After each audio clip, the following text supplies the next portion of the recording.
But yeah, so good evening, everybody. Welcome to the inaugural Efficient Portfolio Christmas virtual wine tasting.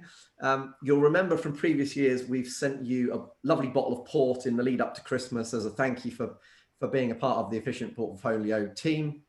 And but this year we'd mix it up a little bit and do something a little bit different. We're all in need of something a little bit more interactive and different after this year. Also, I don't think we've had enough Zoom meetings this year, so we thought we'd have just one more to get you involved. So welcome to this evening. I'm really looking forward to finding out a little bit more about these wines and actually just trying them because they've been staring at me for a little while now.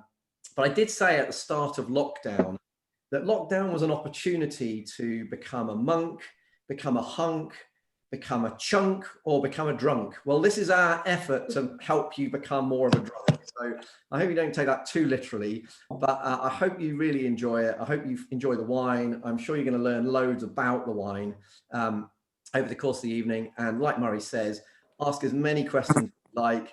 And actually, once we've finished, we may try even putting people into breakout rooms to talk about the wine and have a bit of a shall we say, socially lubricated conversation around the wines that you've experienced. But without further ado, I'm going to hand over to Murray and Marcus, who I'm sure are going to give us a wonderful education and a lovely evening. So thank you very much for joining us. I don't think we look better up. Okay, all right, guys, the first thing is, as I say, I might sound as if I'm repeating myself, but if you all mute yourselves and then you can come back in and ask questions any time of the night. Okay. So Rutland Wines is my business with Marcus helping me at every turn. We specialise in delivering locally to Rutland and Stamford area, but I do see if I have dropped off wine to a few of you this week, about 40 of you I dropped off wine to. So I've been at your doors, all lovely houses and very nice and very friendly people. So thank you very much. And then some of you received your parcels today from Parcelforce. And thank God that arrived just in time because that would have been rather embarrassing. Fine. So our expert tonight is Marcus Welford, who's under the pseudonym of Camilla Welford, I think on his name. He is a sommelier from Hambleton Hall and also set up Olive Branch, both of which are Michelin star restaurants and hotels in the area of Rutland. He is very educated in wine, far more than I. And with the help of him and Charlie, we chose these wines for you tonight. So we're going to start off with the Pignoletto, and then the two whites, the two reds, and then we're going to have the dessert wine, or desert wine, as my kids call it. So yeah, Marcus is going to start off. And as I say, give yourselves any questions, please dive in. We'll probably stop in between just in between the whites and the reds and have a quick chat about cheese and wine, because that's something everyone loves. And we'll go from there. Okay, Marcus, off you go. Thank you, Murray. Just check you can all hear me. Thumbs up if you can. Perfect. Thank you for the introduction, Murray, and thank you, Charlie, for inviting us to entertain, educate, and basically enjoy an evening with some of your clients. Yeah. Good. Is everyone muted? It just get a bit of feedback. Is that okay? Cool. I've muted them now. It's all right. Okay, brilliant. So Muted them out. They were not on the. No, that's fine. So as Murray pointed out, I've worked in the hospitality industry for a long time, but also in the wine industry. I worked in Bordeaux and Champagne in my early 20s. Worked for a fine wine merchant in Bristol for a number of years, and for the last 6-7 years, I'm heavily involved in importing wine from all over the world. So Rutland Wines actually have a portfolio accessible to them of over 1,200 wines. So to pick out 6 tonight has been difficult. We're directed a little bit by Charlie and a bit by Murray, but the idea really is just to enjoy this evening, try some different wines. I'll guide you through them, discuss different ways of partnering them with food and cheese.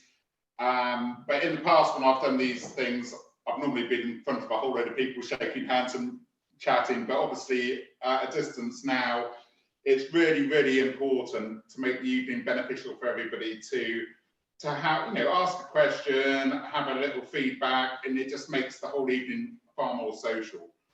So without further ado, we'll kick on with the first wine, which is Pignoletto. So that's what the bottle should look like.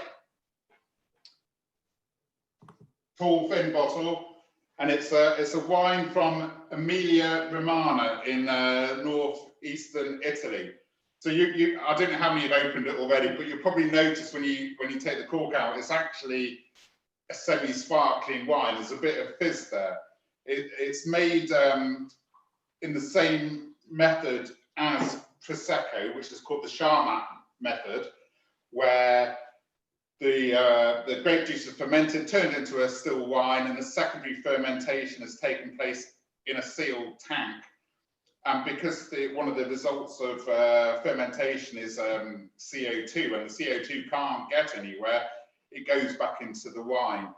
So hence you get that fizz. So if you look at the wine, it's a very sort of pale colour, and you can see on the side of your glass, depends what glasses you're using, but it's like there's a very light fizz. So we'll all try and taste together, then we'll try and work things out together. But on the nose, it's similar to a Prosecco, where it has that sort of peary fruit flavour. It's quite a light, almost semi-sweet flavour, but the wine is not sweet in any way whatsoever. But to me, straight away, it's far more aromatic than you would find in a Prosecco. It doesn't have that dry finish either, Marcus, does it? It's not got the dry finish, no. It's a really fruity wine. And that light fizz, it's just, it's like an exciting sort of taste. It brings the wine to life. It's absolutely perfect as an aperitif. And if you think about Emilia Romagna, it's you know, Bologna's the main city, and you can just see people sitting outside on a terrace, you know, on a summer's day, having a glass of that. But simply this time of the year, you know, it's great to have some champagne or Cremant de Bourgogne or Prosecco, but actually sometimes just a really light fizz is just a really nice way to start an evening with a few nibbles. It's absolutely perfect, as it says, as an aperitif, but it will go with lighter dishes, you know, really light seafood or really sort of nice, gentle salads with a bit of herb through it. It's often described as a cross between Pinot Grigio and Prosecco, i.e. it's got a bit of fizz, but it's got a bit more wininess about it. But to me, it's, in most cases, it's better than both, and it's not terribly expensive, but it's just something really interesting and different to serve. So, you know, I don't know what, some of you will have food platters in front of you, some would have eaten already, but it's, as I said, you can have it on its own, but if you just had a bit of smoked salmon or a bit of, you know, a prawn or something like that, it'd be absolutely perfect. I think we put You on, like this one, Murray, don't you? We've done that in the summer in Cornwall. yeah. I mean, we put creamy cheeses down as a mix. Creamy cheeses would be good. I'll get onto cheese in more detail, but certainly with something like that, you wouldn't want too strong a cheese. But I'll try and talk through how cheese and wine matches a bit later. But I think if we can try a couple of wines, then we can go back and then try them with different cheese if people have got cheese in front of them, or different foods. So just going back on that Charmat method I spoke about with Prosecco, with champagne or Cremant wines, they're bottle aged. This one isn't bottle aged, so it's just the whole idea is that you drink it young, you drink it fresh. So it's not meant for aging. It's meant for, you know, almost sort of bottle it and have it in the first year or latest 2 years. Marcus and I always argue about this. Every wine I have, I drink it straight away. I don't have any thoughts of laying this down. I don't see any reason for that at all. But there is an amazing statistic that wine bought from retail, which is probably predominantly supermarkets, is normally consumed within 12 hours of purchase. So yeah, I think you're right there, mate. It's not a lot of people who buy wines and put wines down, but there is a benefit in that in some situations, and there are certainly some wines which need a bit of age, and we'll come on to one of those in a couple of wines' time. But it's just really interesting the market in the UK for sparkling wines over the last, well, probably decade now. It's been driven by Prosecco. So champagne sales are dropping, Prosecco sales are soaring. But I think it's because it's become more of not an everyday treat, but a regular occurrence, and people, it's price driven. For me, a bottle fermented sparkling wine is always better, but there's a cost implication with that. I kind of like this. It's something different. It's a bit more interesting, and it makes if and when you can have friends over, it's, hey, try this. It's something different, and I find it very, very easy and appealing. Yeah, I love it. I mean, I know it's strange to be drinking sort of lighter wines or even rosés at this time of year, but I think for aperitif, I would definitely go for this one. I love it. I don't drink a huge amount of sparkling wine, but I really like this, and I think it's a really nice kind of opening drink. Yeah. You talk about how sales are changing for Prosecco and Champagne. What about English sparkling wines? Are they continuing to grow? Yeah, or are they plateauing? English wine as a whole industry is increasing year on year, and it's incredible. There's more vineyards planted, more vineyards planted in England every year now than France, Italy, or I'm not so sure about Spain, but English sparkling wine made in Sussex, or the southern counties anyway, with the French grape varieties, so the Chardonnay, Pinot Noir, Pinot Meunier, on chalky soil, so the same as Champagne, often go into blind tastings across Europe, in France, wherever, and they come out right on the top with not only just average champagne, with the top quality champagnes, but the price is also reflected. At the moment, the economies of scale are quite small for UK producers, and everything is quite expensive. So, for a really decent bottle of English sparkling, made in the same method and everything as the champagne, you are probably looking at sort of £30 a bottle or upwards. But as vineyards are expanding and costs are decreasing eventually, they will come down. But the quality is improving it, and unfortunately, or fortunately, or however you want to look at it, with the climate change, the UK was always a bit too north to produce quality wine with certain grape varieties. So we tended to go for the Germanic grape varieties, which were a bit harder. But now, and in the next 20, 30 years, they're just going to improve and improve. And it's remarkable. Particularly English white wines are just absolutely fantastic. So look for things like Bacchus grape variety and Seville Blanc. And then there's plenty out there now. So, yeah. Marcus, could you tell us which variety the Pignolette is? And Pignolette is actually the grape variety as well. Which one? It is the actual grape variety. Pignolette, exactly. Oh, it is. And which one is the Prosecco? Prosecco is a grape variety called Glera.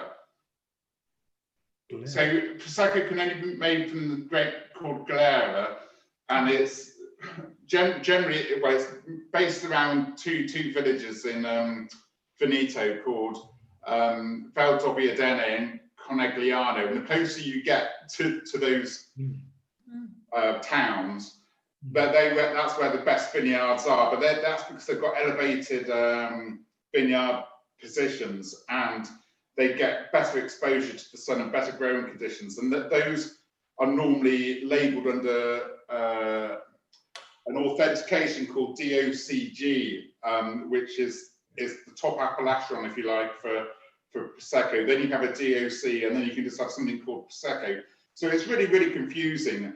you know, you can go to the supermarket and buy Prosecco for probably £6.99 or something, and it will come from some low land. You know, it's nothing wrong with that. But you know, I've drunk Prosecco which would cost £25 to buy retail, and you know, it's great. It's a different beast altogether, sort of thing. So Pignoletto and Prosecco, different because of different grape varieties, different regions. This is what they call frizzante, so that it's only bottled under a lower pressure, so the bubbles aren't quite so obvious, whereas Prosecco will be a higher pressure, so you tend to get more fizz, but less body in the wine. That's great, Marcus. Okay, cool. Is it very rude to ask what the price of this wine is? Murray will have that information. I can send out all the information on the Extremely expensive, Brian. No, it's not extremely expensive. I don't know exactly. I just have to have a word with Charlie before we send out any of the pricing. That's fine. You can send it out. Okay. So you'll do that all later, Murray, will you, with all the wines? I will do that. Yeah, cool.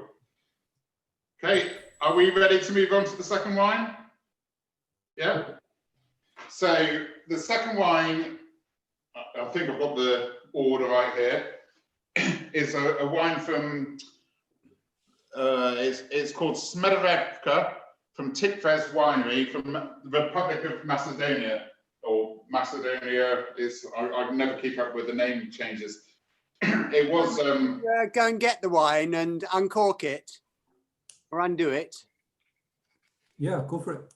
Yeah. I think the idea is we're going to, I think we've got about an hour and a half or something, and we're going to go through all of these wines. I know it seems, particularly if it's just a couple of you at home or something, it seems like opening a lot of wines. But hopefully if you refrigerate them, they'll keep you going to the end of the weekend, possibly. And on that point, actually, it's quite interesting. If and when you open red wine and you don't want to finish it that day or even the next day, it's actually worth putting them in the fridge, and it will preserve them for longer, and then take them out and obviously let them warm up before you drink them again. That's quite a good little tip there. That's for red and white, not just the white. You could put both in the fridge. Yeah. And are those vacuum things worth using as well? They work. They'll give you can get the air pump ones. I think the brand name's Vacuban or something like that. They will keep it for 3 or 4 days. There is another system called Coravan, but it's really intended for really higher quality wines or you know, top end wines, which are normally bottled under cork, and that will actually keep the wine for maybe up to 6 months.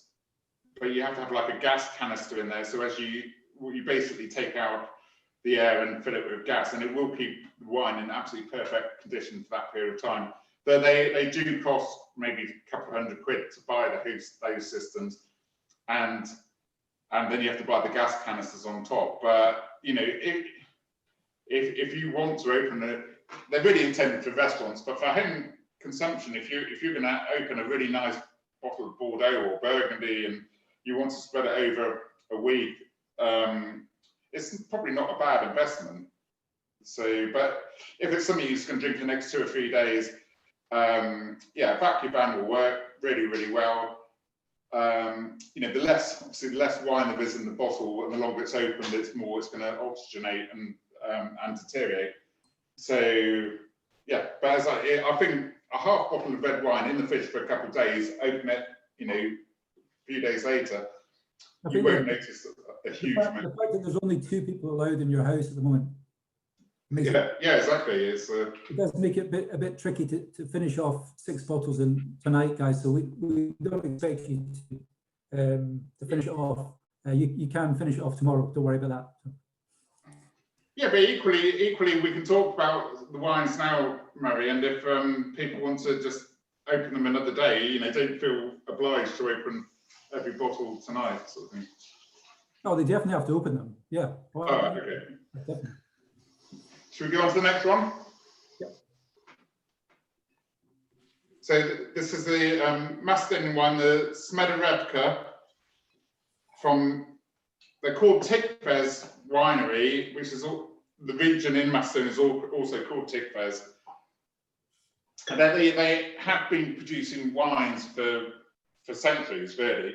And this particular winery opened in, I think it was 1880 or 1885, somewhere around there. But they always used to produce what, you know, like a lot of these countries produce wine for the local people, and the grape varieties were always sort of the clones or indigenous varieties of that region. So they're not international names. You won't really find things like on the white wine Sauvignon or Chardonnay over there. So the Smederevka is actually the name of the grape. It's not a clone from any international variety. It is its own distinct variety. But if I was going to sort of compare it with anything, I would say it's almost like an old world Sauvignon Blanc. So by that I mean it has really, really good acidity. So that on the side of your tongue you'll get that nice sharpness when you try it. It's got sort of almost a green tinge to it, so it's not like exotic fruit. It's more probably what we call mineral, so it's more sort of stone fruit. It's quite cool and it's quite refreshing. So on the nose, the obvious thing for me is lemon or maybe lemon peel.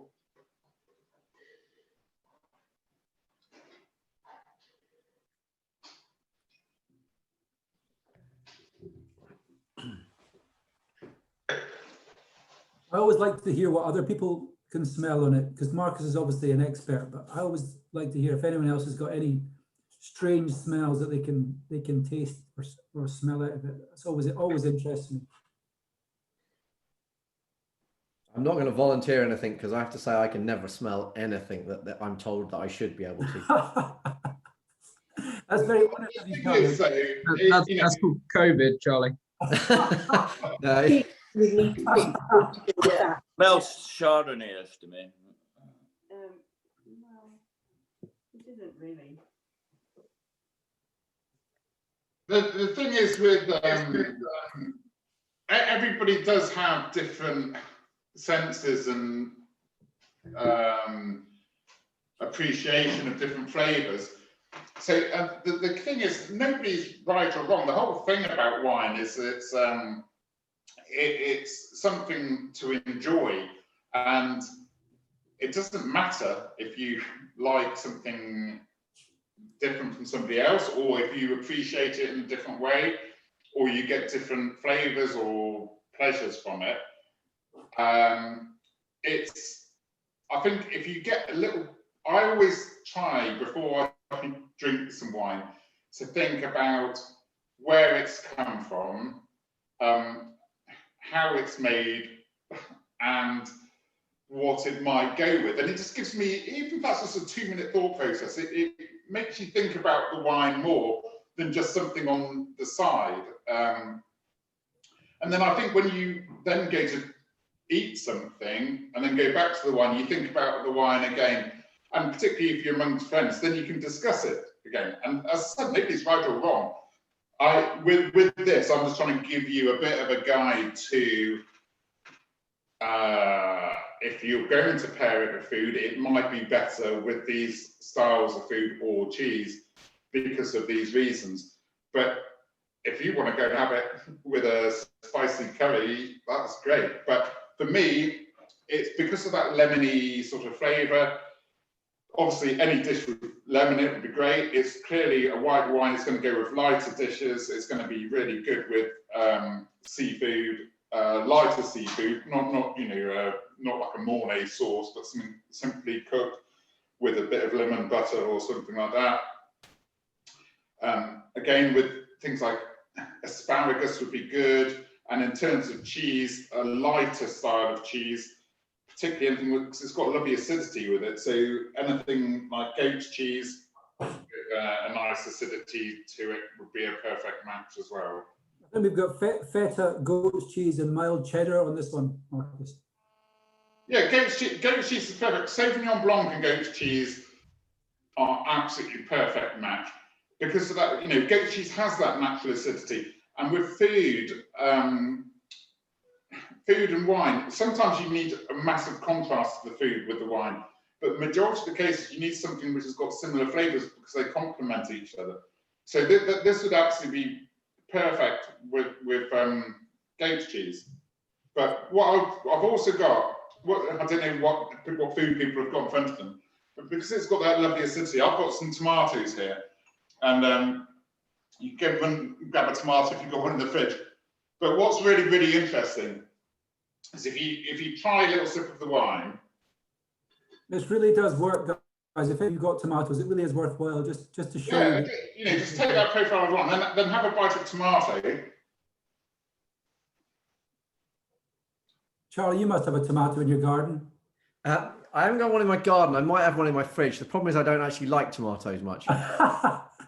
Maybe you will know. I don't like cooked tomatoes, but not raw tomatoes. You can say you're having a glass of wine, you've got to have a tomato.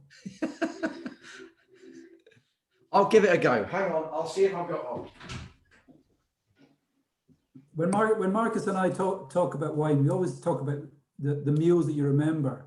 And usually the meal you remember is when you're on holiday. Now that's the meal that you've taken your time with, you've got a bottle with your, and that's the meal that you usually remember. Now, if we can try and push wine so it's not you're drinking it before your meal and you're drinking it after your meal, you're drinking it all together, you're talking about the wine, you're talking about things, you're having a relaxing time, then you can actually enjoy more meals with wine.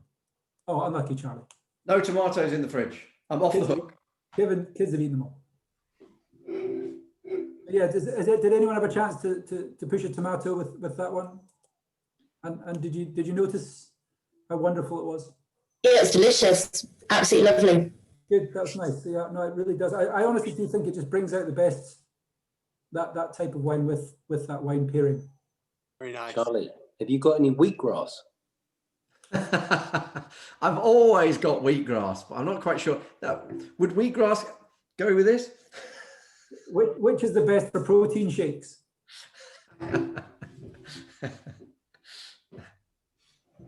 I think something sparkling with protein shakes is better. Yin and yang, Charlie. That's what Marcus said. You see, sometimes you want something that's completely different and something that sometimes complements. Your mother's just tried it, if you can hear me.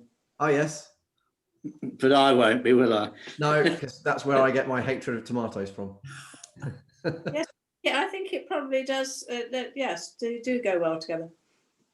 Good. I'm glad you said that. That's lucky. Nice if you like tomatoes too. Probably better to do it in the summer when you get those really juicy tomatoes. Like it's difficult to get a fully ripe tomato at the moment, but it's still a nice compliment.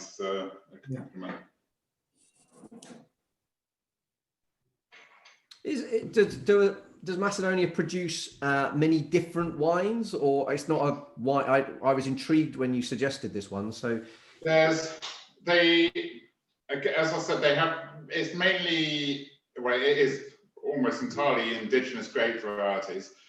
They produce more red wine than white wine, and again, the grape varieties they use there's one called Kratosheva, which and Barovo, which again you wouldn't know internationally, but Barovo is a bit like Nebbiolo, so the grape that they use to make Barolo and Piedmont, which is a very sort of high-end wine, but it's so it has high tannins. It's very dry, but it's absolutely perfect with what I can imagine are their winter dishes. They're slow cooked sort of casseroles and things like that.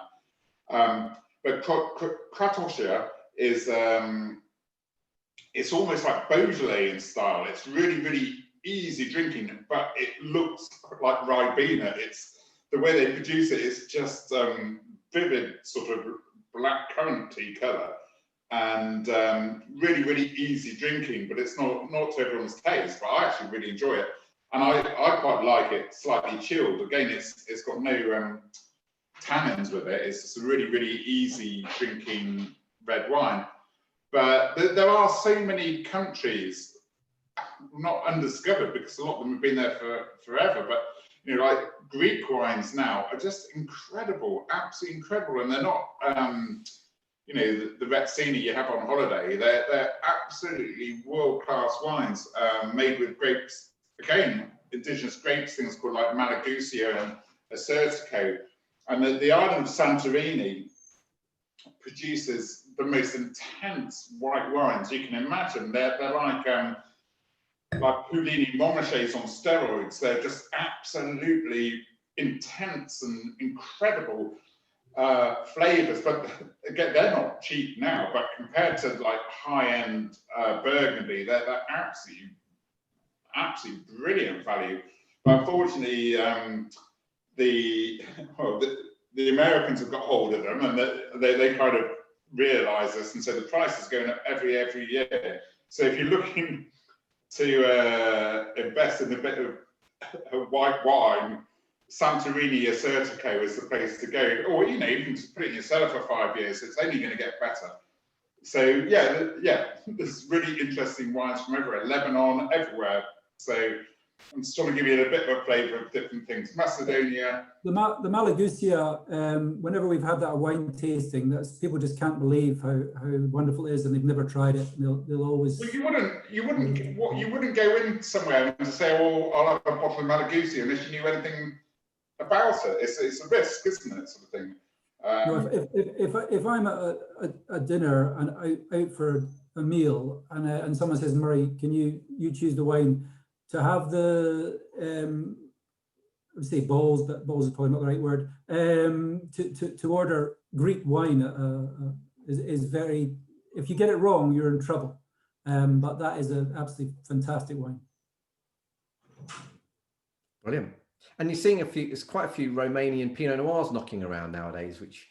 Yeah, the Romanian, but Pinot Noir is kind of their. Well, they produce it very well, and it's not, again, it's always priced well. It's made simply, and then they leave a bit of sugar in it, which I think makes it very accessible to a lot of people. And it is really good. It's really good at that price. Pinot Noir, isn't it? It's great. You know, Pinot Noir is. Again, if you get to Burgundy, top end Burgundy, it's one of the most prestigious like wines you can buy. But we're going on to Pinot Noir actually in a couple of wines time. But it's there's so many different stepping stones with Pinot Noir, and it depends what you like. The Romanians make a really good, easy drinking, fruity style Pinot Noir, and good on them. It's, you know. We don't, you know, it's a winner really at the price points they normally go out at. So not complex, but a good style wine. We had a great one down at the golf club. If I dare use a dirty word, coming from Amps, which was really nice. I've already muted you. I can hear you. Only me. No, we're big fans of wine from anywhere, but that's always nice to hear. Yeah, they're good. And I just think things like people talking about their different experiences and what they like, and particularly with what Rutland Wine's trying to do is we really want to be that sort of people. The people you go, oh, I really enjoy this style of wine. What can you recommend? And once we get an idea of your sort of taste buds and what you like, so much easier to fit you in with the right wine pairing, and it's all that sort of feedback is great. Right, next one, Marcus. Shall we go to the next one? Yeah. Yep, that sounds like a good idea. So the next wine this is from Australia this time, and it's called Tarbilk, and the grape variety is Marsanne. So Marsanne is a grape variety that, well, I'm going to say it's predominantly from the south of France, and particularly the Rhone Valley. So if you get like a white Côte de Rhône or white Châteauneuf de Pape, it will have Marsanne in it. Most of the wines from southern France are blended. So you'll get Grenache Blanc, Marsanne, Roussanne, those sorts of varieties. But Tarbilk, for Australia, they're one of the oldest wineries around. They were producing wines in 1900, and they are now the single biggest producer of the grape variety Marsanne in the world. So they've specialised in this variety, and they do it in a number of ways. They have, this is their young Marsanne. So this one is 2018. So it's Marsanne grape variety. It's fermented, and it's then what they call made in a reductive style. And what they mean by reductive is that they have as little exposure to oxygen through the fermentation bottling process as possible. And the whole idea is to try and keep freshness there. And the freshness is displayed in not only the acidity you have, but like almost a dry texture. Then they also have what they call a museum release. And the museum release is basically the same wine as this, and it's bottled at the same wine, but it's kept for a minimum of 7 years in bottle before release. So the one we're selling at the moment is 2012. So it's the same wine, but left in the bottle for 2012. And then they also have a late harvest Marsanne, which turns into a dessert wine. So what's really, really interesting about this one, so I'll pour a little bit now, is it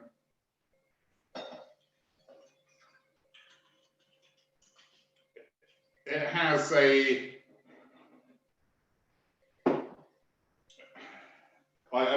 real, I keep using the word freshness, but it's so fresh. There's a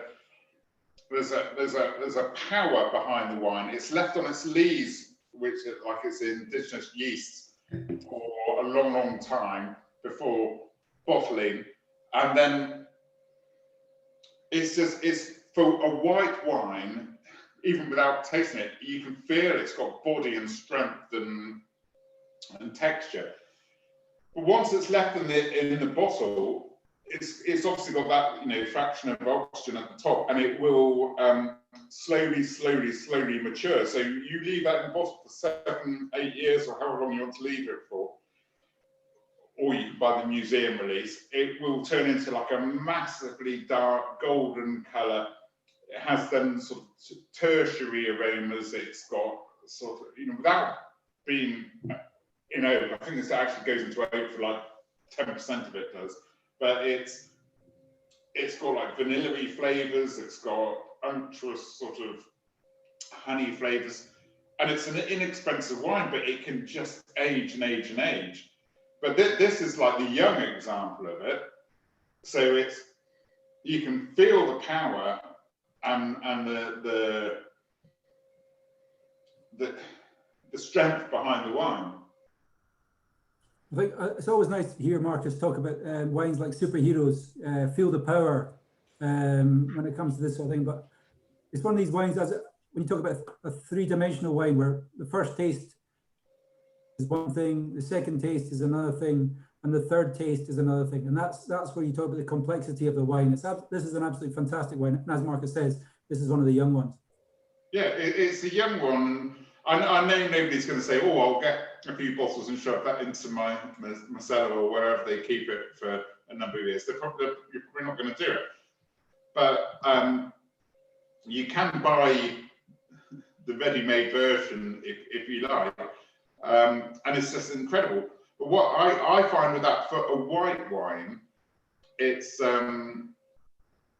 you know, yes, of course it can go with seafood and things like that, but it will be absolutely, because it's got that, it's almost got like a peachy like apple, like a green apple flavour to it. But because it's been on its skins a bit longer, it tastes a bit more like a red wine. So when I'm thinking about food, it will be, if you had a pork dish, for example, you know, it's got that lovely acidity, that freshness, which will cut through, you know, if you go for a fattier cut of pork, it will certainly go through that. But I'm just thinking now about, you know, like a pork with an apple sauce on the side and maybe a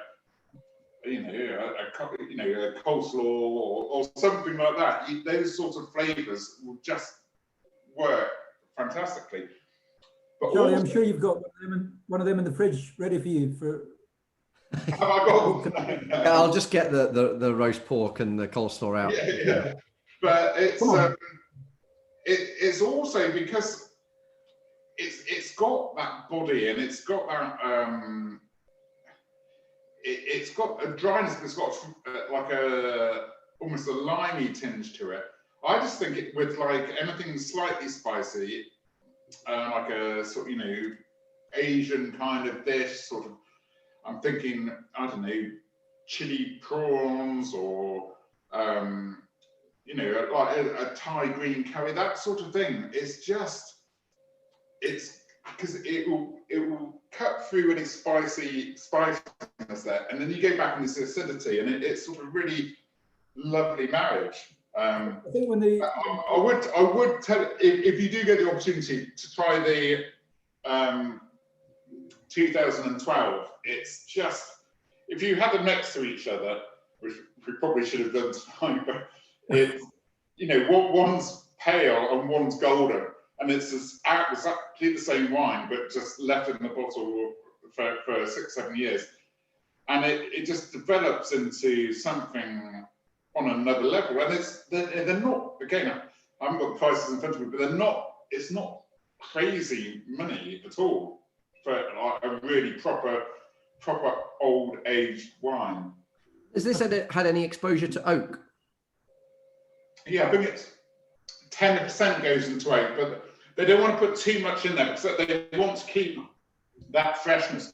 So the oak just gives it a you can just get a little. You can taste it. There's a little hint of oak, but it's not. You can like really taste. I can taste that, Charlie. That was the first thing I said to Quiz. I said it was a little bit more like a Chardonnay. I think that's reminding you of the P&P in London. That sort of. Yeah, it's got. Yeah, Chardonnay's a funny one really, because a lot of if you think about Chardonnay, if it's just a very pure, clean Chardonnay, so you're thinking about something like Chablis, and then you think about Chardonnay from maybe, I don't know, the Sonoma Valley in the USA, which has been shoved in new oak for 12 months. You taste them as, you know, they don't taste anything like each other.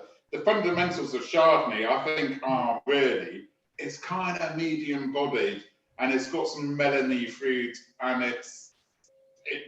Chardonnay to me really depends where it comes from to what expression it's got. But that's the same as most wines anyway. But I get what you mean. I think it's because it's got a tiny bit of oak with this, so it's a tiny bit of oak, but it's got that it's a bit more breadth to it than the Smedrevka, which is more of a clean, dry, one-dimensional, but a sort of angular wine, if you like. Whereas this has got a bit more texture, a bit more breadth. It's a more creamy wine, is it? Yeah, feels exactly. Like a bit more creaminess. But what is amazing about it, it will just go on and on and on and on. It's one of those.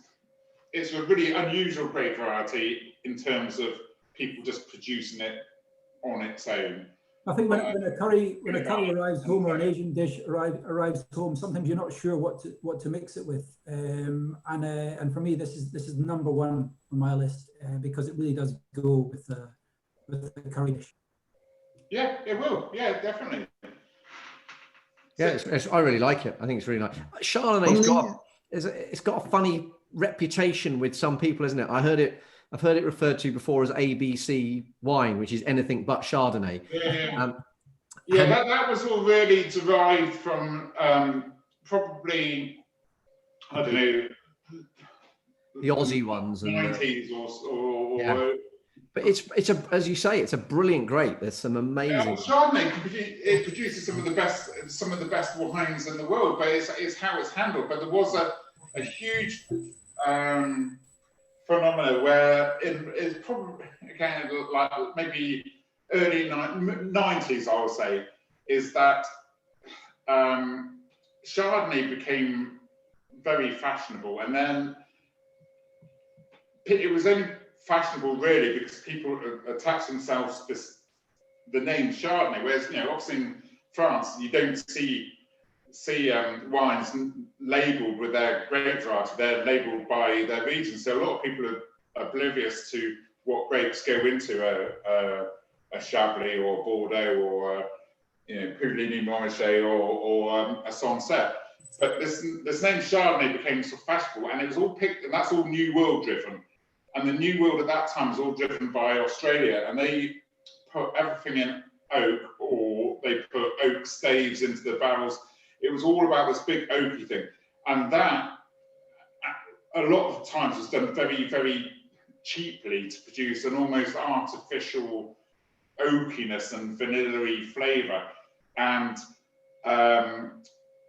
people got sick of it. It became sweet, almost a sweet sort of gloopy, vanilla-y wine, which you couldn't drink really. You have a sip of it and go, yeah. So that's when that ABC came from.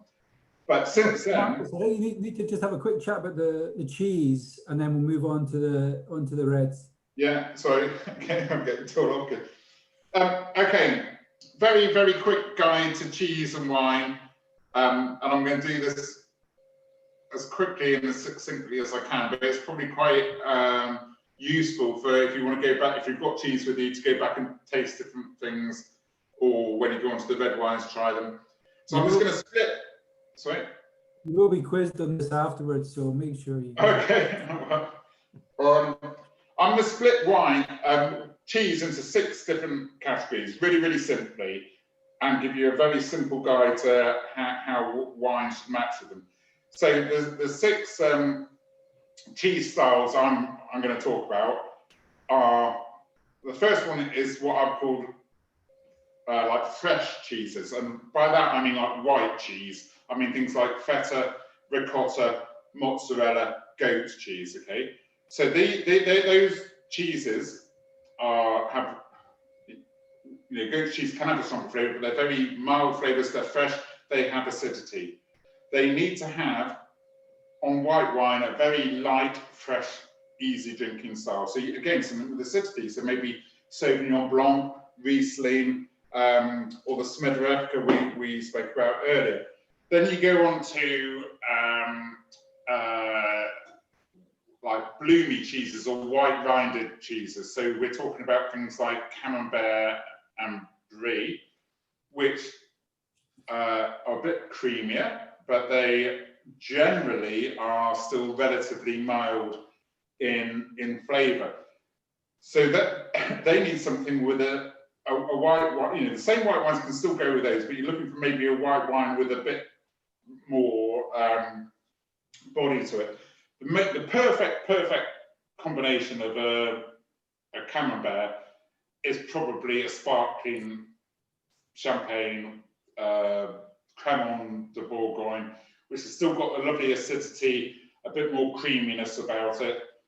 You can also go to a Chardonnay or Marsanne at that point, but you kind of want to avoid like richer white wines with oak in them. They will take red wine, but with a red wine you need something lighter. So something again fresh and easy drinking without any heavy tannins or influence of oak. So things like Beaujolais or a light Pinot Noir. Then you have like cheese, which is like washed rind cheese. So it's cheeses which are soaked in either cognac or wine or beer or cider. So things like a Poisse and Tellagio, which then have that sort of orangey rind, and they're a bit stronger. They're stronger than a Camembert or Brie. So they will take a white wine at that level, but then you're probably looking at something with a bit more oak in it. So maybe an oak Chardonnay or a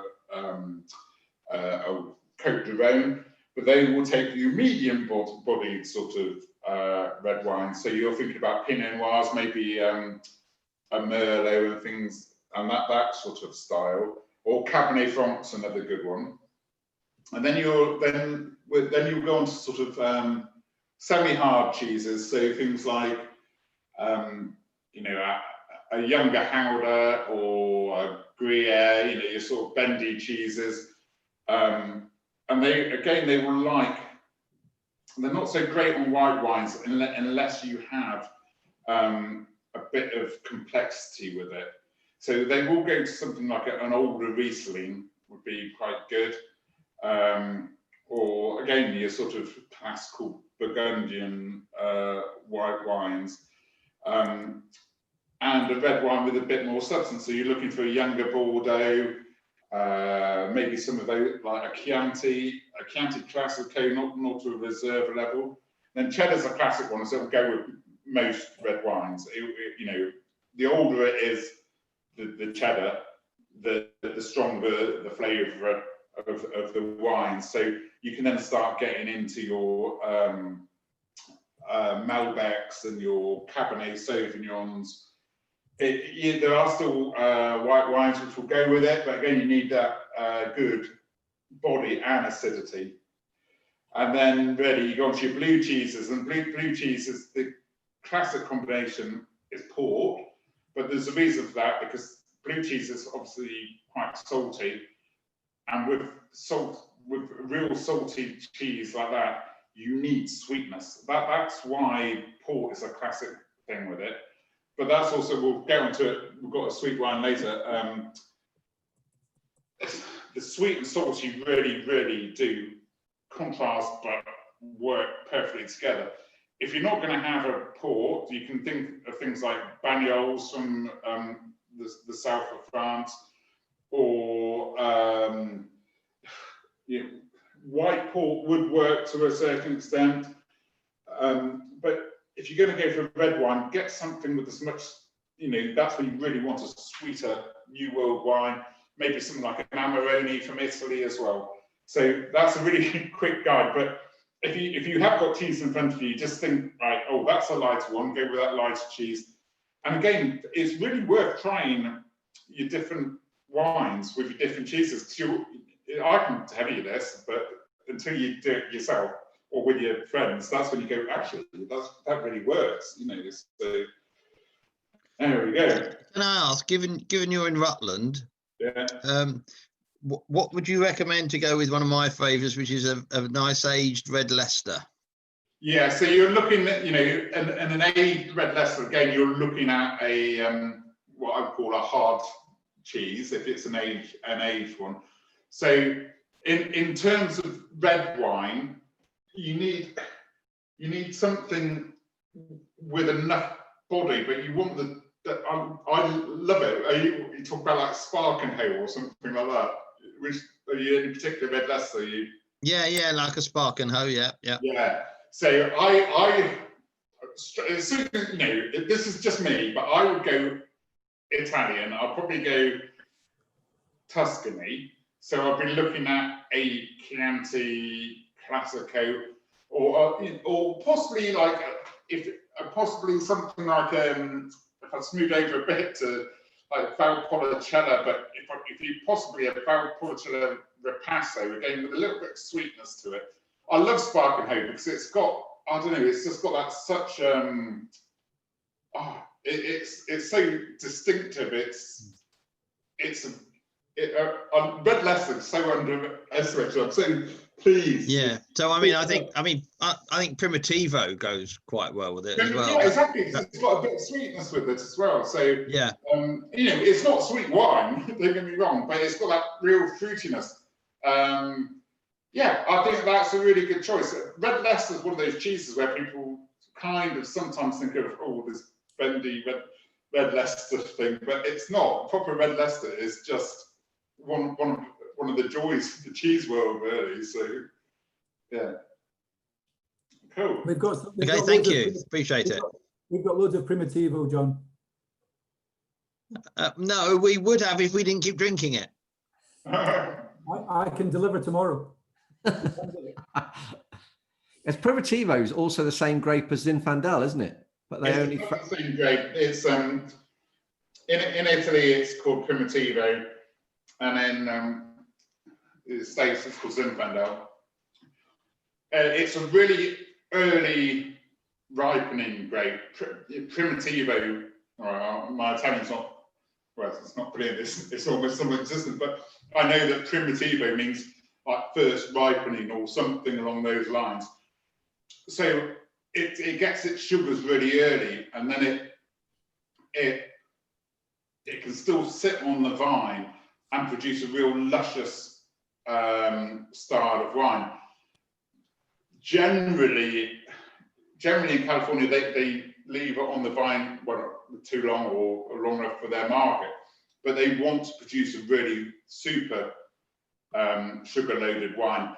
But there are quality producers, particularly in Napa Valley, who will pick earlier to make Zinfandels, which can last forever.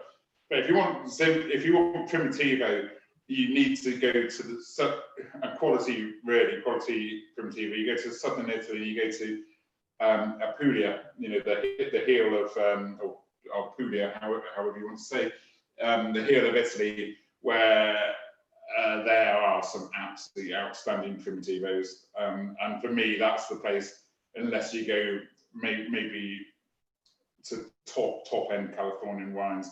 But yeah, Primitivo is really good, great variety, and produces excellent wines. Yeah. And another variety in Puglia is Negro Aramo, which is Negramaro is the other one. Yeah, so they're the two principal ones, and there's another great variety called Malvasia Nera, which they'll blend with Negramaro to produce. You probably heard of Salice Salentino. So the Apulia is the Salentino Peninsula as well. So that's almost like their classic blend, but now they're doing more sort of single varietal blending. But I really enjoy the wines of Apulia. So can we get onto this Pinot Noir? I've been itching. Yeah. Have you got any left, Charlie? It's all here. Look, I'm being very restrained. I assume that's next. Yes, the Pinot Noir's next.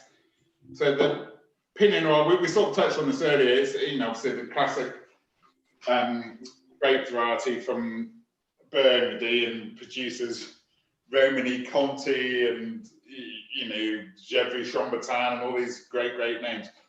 But it's a very versatile grape variety, and it does produce a tremendous amount of different styles, from very light, almost, you know, pale, easy drinking styles, to wines which you need to leave in the bottle for years and years and years. Now, in France, the only places really you can get quality Pinot Noir outside of Burgundy are the southern regions, and they tend to be like Languedoc. There are a few other smaller areas which produce, you know, half decent attempts. But I'm always begrudged to buy high quality Burgundy without tasting it. It's very difficult to get and taste these notorious wines. So we are lucky to have one of the agents, one of the winemakers we import is a guy called Pierre Nagion, who produces just absolutely outstanding Pinot Noirs, and from Gevrey Chambertin and some Beaune, they are just absolutely great, but they're not cheap. So the other places to look are New Zealand. When Marcus says they're not cheap, they're about £46 a bottle for the Gevrey Chambertin, which is the cheapest you'll find. But you can spend 30 quid on something which is just rubbish as well. But the other places to look are so in New Zealand, in some areas of New Zealand. Again, you have to be a bit careful, but they produce. People jump on the Pinot Noir bandwagon a bit, and they go, "Oh, well, we can produce something that's got Pinot Noir on the label. We'll call it, some fancy name, and we can charge 25 quid for it." And that does happen. But there are some good Pinot Noirs from New Zealand. And again, I keep going back to Western Australia, but because Western Australia is a bit of a cooler climate, it helps Pinot Noir. It doesn't want to be too hot. But then, so when we go to Chile, Chile is obviously quite a long, thin country, but most of the vineyards are relatively close to the coast. So whilst Chile is warm, it has quite a good what they call a diurnal temperature range. So particularly the vineyards close to the sea, they can be really hot in the day, but they get actually quite cool at night. So it gives the grapes a longer ripening period, which allows them to develop. This Pinot Noir is not meant to be super complex. It's a wine for buy it 2-3 years maximum sort of thing. It's again, it's some of it's barrel aged, but they want to have that more instant Pinot Noir expression, but just with a bit of grip on it. So you'll see the colour. It's quite light. It's fruity. Would you decant this one, Marcus, at all, or would you? I think not any red wine, but most red wines,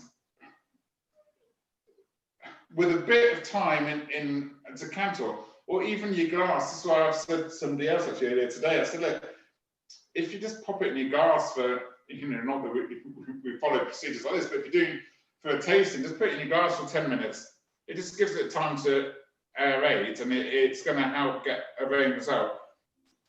You can decant wines because they need to remove sediment, or you can decant them because it helps with harsh tannins. This hasn't got harsh tannins and then hasn't got sediment. But I certainly think if you poured it in your glass and didn't drink it, came back 10 minutes later and smells it again, it would change, and that's probably your period of time. So if you're decanting, you could even just pour it in something and then pour it out. Just that little aeration process will help. Mine was decanted for about 3 hours, and I honestly think it's made it even better. It will improve it. It will improve it. I've got just a bit of washed rind cheese here, because I was told that Napoleon's favourite thing was Gevrey Chambertin Epoisse. So it's a washed rind cheese. So I'm going to have a go and see if it works. But surely Charlie would be our little Napoleon, wouldn't you, Charlie? I'm not sure whether to take that as a compliment or an insult. It's a definite compliment. So that the wine has got and it's very typical of Pinot Noir. It's got almost a smokiness to it. It's quite distinct in sort of New World, if you like, Pinot Noirs. It's incredibly good with mushrooms. It's just like there's an affinity between Pinot Noir and mushrooms. But actually, for me, it also has like a sort of vegetal quality, and it's sort of mushrooms, almost slow cooked vegetables, and it goes really well with game dishes. You know, not venison particularly, but maybe sort of partridge and things like that is be a good. I mean, there's a bit of an ask that you've got pheasant and partridge in the fridge this week, but I mean, maybe a couple of I took the dog out earlier and I could hear them shooting down the road, so I imagine there'll be a couple shut on the door in the next few days. And then I have to go in the garden and my wife will say, "What are we doing with those?" And then I have to do it all, and then they appear on a plate and she doesn't know any different. So. Well, with the comments earlier from Charlie about the roast pork, I've kind of envisaging Charlie having, you know, the suckling pig on the spit out in the back garden, you know, and I wish, but acolytes, you know, standing acolytes turning it and basting it for you, Charlie, for later consumption. The maid will have that sorted for tomorrow. Well, yeah, maybe. Well, actually, my daughter was eating a hog roast yesterday at a school party, and I was very jealous. I haven't had a hog roast for ages. Yeah, my daughter was at the same party. My daughter was doing that. Is she at Oakham then? Yes. In year 2, is she? Or Yes. whatever they call it. Oh, she's in year 1, but yes. Oh, man. Is it Lincoln or Ancaster? She's in Ancaster, but it was quite funny. She came out saying, "I saw the hog roast and I couldn't believe that the skewer was going straight up its bottom. And I didn't want to eat it, but I was really hungry, so I did." Well, that's what lockdown's brought these kids. They know where food comes from. Yeah. But the thing is, Bronwyn's favourite food is a bacon sandwich. So the fact that, and she actually came away saying she was going to be vegetarian for a week, just not until next Monday, so that she could maybe have a bacon sandwich between now and then. I love it. Marcus, where do you stand with chilling Pinot Noir and having it, say? Yeah, I think with Pinot Noir, well, really with any red wine, if you want to chill it, you can't chill an oaky wine or wine with high tannins. So, because it will just make it bitter. So you need to have a fresh, light wine. Pinot Noir is a good example. This one is probably on the cusp. It's got that little bit of oak with it, a little bit of smokiness. I don't think there would be any harm for 25 minutes, 30 minutes in your fridge before you took it out. And actually, I quite enjoy doing that anyway, because it's, for me, you have a glass and you know, it's quite nice, that sort of chilled, sort of refreshing fruitiness, and that's what you get. And then when you have your second glass, the temperatures change, so then again you get a different sort of expression of the wine. But certainly, you know, a wine that you can't chill a Bordeaux or a Barolo or anything like that. You just can't do it. Cabernet Sauvignon, just, you know, stick away from. But if it's like a Gamay, so we're talking about Beaujolais or the Fleury, Beaujolais Pelage, Fleury, Brewery, or any of those, absolutely great. Any young unoaked wine, so it's getting to the understand what those are, but I love it, and it's not just a summer thing. I really enjoy a slightly chilled wine. I never, you know, even the best wines I've got, you know, I'm going to drink a 2011 Barolo on Christmas Day, hopefully, and it won't be any more than 16, 17 degrees when I serve it, simply because I want to see it progress. But whilst that slightly colder temperature will restrain some of the initial aromas, I'd rather that than just it all comes out in a sort of blousy aroma, which I can't do anything about. So yeah, I think it's, you know, I remember people been to places and people go, "Oh, my red wine's a bit cold," and shoving it in the microwave or putting it in front of a, on the radiator and things like that. And that guarantee that never works out. If you're short of wine, just have it at different temperatures over a period of time. Have it later on. Sorry? Have it later on. Yeah, exactly. Or yeah, depends how cold it is to start, I suppose, and how needy you are. But that's great advice, Marcus, because everybody does always have that similar question about should you chill Noir or should you chill Beaujolais? And as you know, when we're in Cornwall together, we will quite happily take Beaujolais or Fleury, whatever, out of the fridge. Because it has to. I wouldn't be putting red wines in the fridge at the moment, because anything that warms me up is a good thing. Because obviously I'm Scottish, I don't like to put the temperature up too much. Go and get yourself a jumper. I don't tell the kids to drink the Fleury, but I think that's the way I would do it. Warm red wines in the winter. Yeah, not too warm though. No, of course. But again, I'm just saying that it doesn't matter. It really doesn't matter if you like your red wine at a warmer temperature. You're not wrong. It's just I personally think my whole thing is about experiencing the qualities of the wine, and that can't be done in one sip.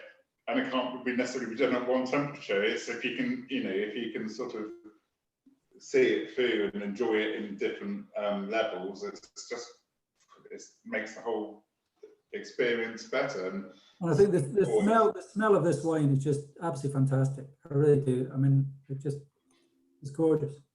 I love Pinot Noirs. It's in fact, do you know what? I nearly was I was going to attempt to grow Pinot Noir in Rutland. So we at one stage were going to have a vineyard at Seaton. For those clients that are on that remember our Seaton office, we had a lovely south facing slope behind the office, quite light soil, quite stony ironstone ground. And I got a guy called John Atkinson who lives at Liddington out, who is I think he's one of the top guys in the UK on Pinot Noir. He works for a big champagne house, but he was growing Pinot Noir in Rutland, and I was keen to do the same at Seaton, but it was just too exposed. It was too up on the hill. But he said that we could have got away with some really good Germanic varieties like Accolon or Dornfelder, but every one I tried at the time, and we're talking probably 10 plus years ago, I couldn't find them that examples of them that I liked. But Pinot Noir is, if it said Pinot Noir was good, there would have been Pinot Noir growing at Seaton. It's always been your favourite, Charlie. It has. It's always been your favourite. It has. I love Pinot Noir because it varies so much, and I love the New Zealand ones, which are really minerally, but the Chilean ones are, and particularly this one is lovely, but it's very different to a lot of the New Zealand ones, isn't it? And in fact, actually, some of the best we had was from the Pfalz, just over the Alsace border in Germany, and kind of around the Black Forest area, and they were amazing. But they keep all the best ones to themselves. They don't send them over here, it would seem. Those Germans. I don't know if anyone's seen the comment, but the Herwoods have asked if there's any comments on Pinotage. Oh, now I've got comments on Pinotage, but I'm going to let Marcus go first. Sorry, well, I didn't quite catch it about Pinotage. Yes. Yeah. What was the message? Is any comments on Pinotage? Mark? On Pinotage, okay.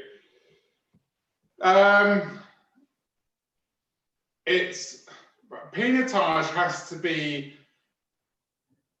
thought about in a number of different ways, because there are different styles of Pinotage depending on different things, and it's produced specifically for different markets. It's a lot of people will just say automatically, "I don't like Pinotage." Okay, and it's probably because they've tasted a pinotage that they don't like, or they don't like that style. But what a lot of people find is pinotage has a sort of I don't know the best way to describe it, like almost like a tar-like flavour to it. It's like almost an unnatural flavour. But for years and years, there has been a problem on the leaf growth of the pinotage vines, and it's affected the grapes and the flavour, and it's almost been accepted as that's what pinotage tastes like. And it's still prevalent today, but now there's obviously campaign management and all sorts of things which can deal with it, but some people are reluctant to do it. There's pinotage is a cross anyway, so there's lots of different strains of this cross, so there's lots of different varieties of it. You can get absolutely exquisite pinotage, which is like, it's immense quality. So, people like Group Constantia, who have been producing pinotage for centuries, but it's absolutely brilliant. But there are some very commercial versions out there which can be really, really off-putting to people. So my answer to that is there are different styles of pinotage, and I can completely understand, because it's like some saying I don't like Chardonnay, but they probably haven't tried Chablis or Pouligny Montrachet or a Western Australian Chardonnay.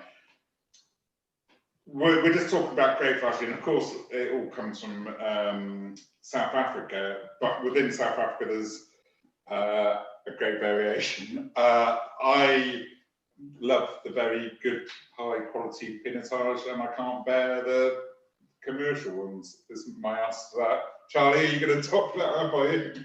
Well, while you pour your next glass, I'll concur with that. I'm going for the Garnacha. It's a bit the Avonia Garnacha. I think I completely concur. In South Africa, you can have some amazing pinotage that tastes wonderful, and yet the vast majority of the ones I've had in the UK have been very, very poor. So yeah, what you've just said makes a lot of sense. I think it's a bit different when in South Africa, about £1 a bottle, and the sun's shining, and you've got a steak for about 50 pence, Charlie. But no, I mean, I'm not saying that's what happens. But yeah. We once went round a whole load of different vineyards because we'd picked up a flyer to say that you buy all your wine from the different vineyards as you like it, and then come to us last and we'll ship it back for you. And my experience previously had been in New Zealand, and you could ship it back on the boat. It didn't really cost very much, and it was really worthwhile. But we got to this last vineyard with a boot full of wine, and all they'd do was ship it back in by air. And yeah, it was probably the most expensive South African wine I've ever drunk in the UK, because it didn't work out very well. But what can you do when you've got a boot full of wine? Yeah. That's the thing, you got to drink it that night, Charlie. That's from my experience of any vineyard trips around from Hunter Valley to Bordeaux to Beaujolais. You just got to buy it, drink it, and because once you start putting it on a plane or paying duty, or when it arrives home, you get stung. Always get stung. And it never tastes quite as good, does it? No. But that's again, that's what Marcus and I would always say is, if you do, if you've been to, Chile, South Africa, France, Spain, Italy, the wine you've had there has always got massive memories, but as soon as you taste it, you remember where you were, what you had, what fun you had. That's what wine's all about. It brings up these taste buds, and the memories all come flooding through. So if there's somewhere you remember or you went, just let us know, and we'll try and find a wine that's as close as where you were. And again, you can then take it home and not drink it on its own, but drink a meal. And that's the whole essence of what we're trying to do with Rutland Wines, is sort of join the whole thing of wine and holidays and adventures, and and food, the whole thing together. Brilliant. Right, Marcus. Cool. Yeah, so we're on to the last red, which is it's Avodia. It's made with the Garnacha grape, which is Grenache, obviously in Europe and France. So Grenache in France is again massively grown in the Rhone Valley. It's grown all over the world, really, but to a certain extent, I think Garnacha in Spain has its own sort of character. It's a really, really fruity wine. It really is, and it's got massive sort of. To me, it's just like obvious, like cherry sort of flavors coming through. It's I don't know. It smells juicy, and that sounds a really weird thing to say, but you can just see it's a fruit-driven wine. This one I talk about oak. It just has a tiny oak influence on it. It's like 90% of the wine doesn't have any oak at all. 10% is just a few months in it, just to give it a bit more rounded texture.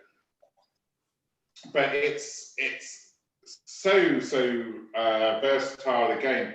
And it's I think Charlie just said, oh, can you pick out a Spanish wine? Or I can't remember exactly what the remit was, but, not a Rioja. And I was thinking, oh, I'm really pleased you did that or asked for that, because thinking about this time of year, this to me is a perfect wine for Christmas Day without being extravagant. It's always difficult if you're having a traditional Christmas lunch to pair a wine with it, either white or red, because it's not just about turkey. It's about the pigs in blanket, your roasted Brussels, or your stuffing, your gravy, your whatever, your bread sauce, all these different things with it. So that in itself is like quite a complex dish, and it's got quite a lot going on. And you don't want to overpower the turkey, even if it's slightly dry or however it ends up. But because this only has that bit of oak and it's just a fruity thing, it reminds me a bit of like cranberry. And I'm thinking, well, cranberry goes with everything else. So this is a pretty good a match. It's not going to overpower anything. It's got enough fruit there to add that sort of Christmassy twist, and it's a crowd pleaser. And as I said, it's Murray will endorse you all with prices at some point, but it is. I just think it's a good option. Other options would be, Pinot Noir again would be a good one because it's not too overpowering. I would stick away from really heavy wines. And if you're going for a white wine, or there's a couple of you having different wines, because the Christmas dinner tends to have all these stronger flavors, you need a stronger flavored wine. So that's when again you might look for something with a bit of oak on it, or a bit of richness, or a bit of age. So.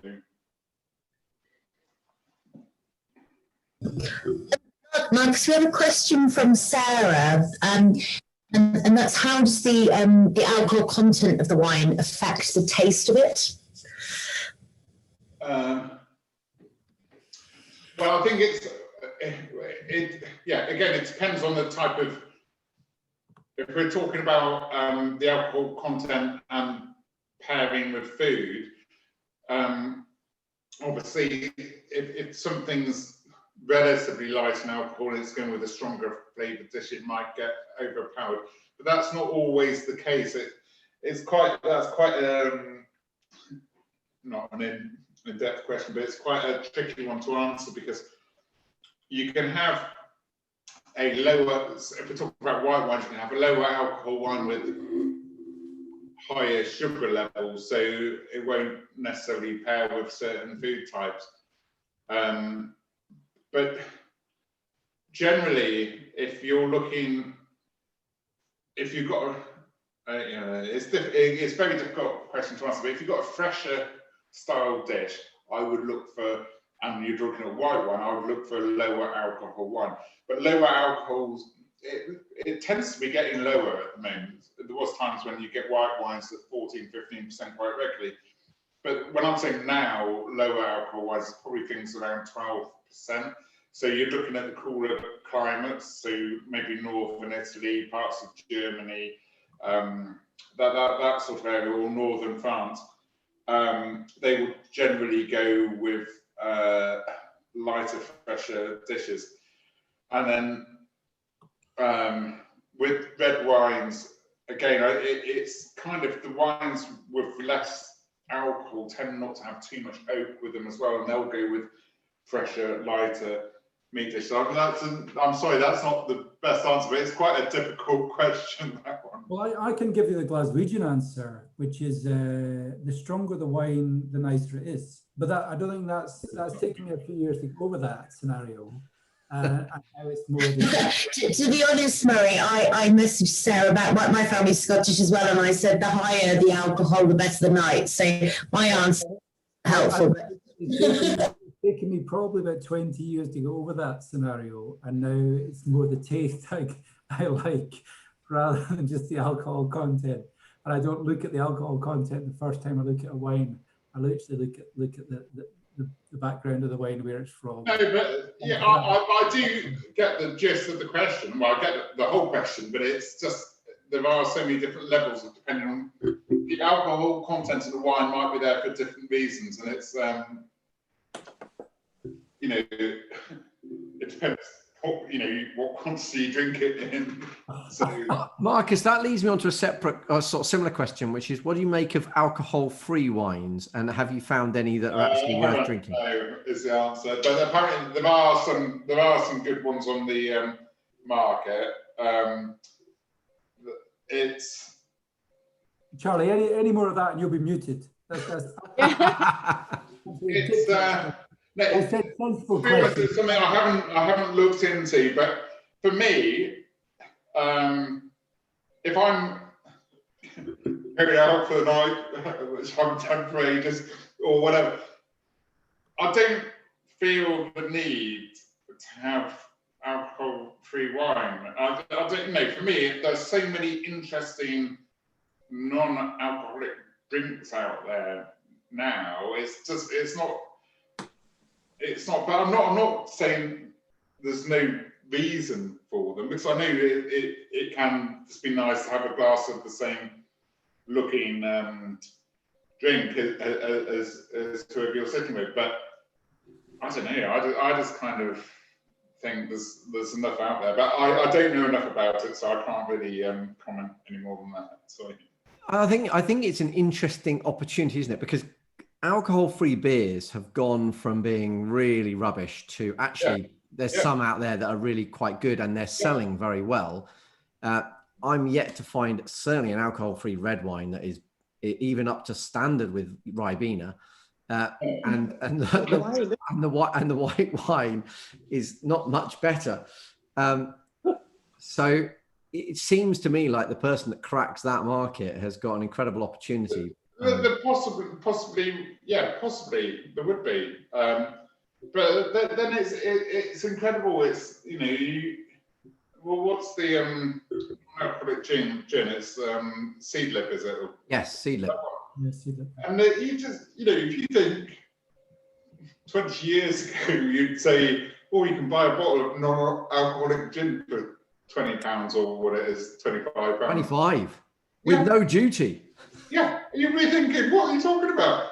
But people do, and it's a successful company, so you might well be right. I just think with wine, I can understand it more with that, because it is that sort of more, I don't know, not extravagant, but more interesting drink. Whereas if it's just a de-alcoholized wine or a wine substitute, it's kind of, well, why don't I just drink a bit of elderflower or have some ginger cocktail, or it's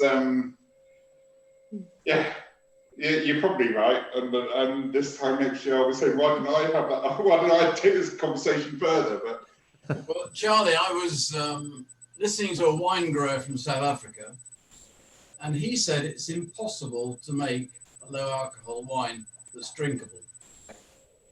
and they've tried it and it doesn't work. I'm sure you're right, because I'm sure if it was viable, then somebody would have made it already. Wouldn't I mean? There's some oak. I've tried some oak because Carol doesn't drink, so we've tried a number of them. There's some okay whites. I mean, like okay is probably the best description you could give them, but the reds are like hideous. I couldn't agree more with Charlie. I think the beer side of things or lager side of things, I honestly can't even tell the difference.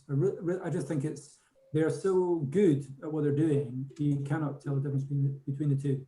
And they in a bar and have that drink without any issue. People thinking you're pregnant or not, drinking lager from a bottle.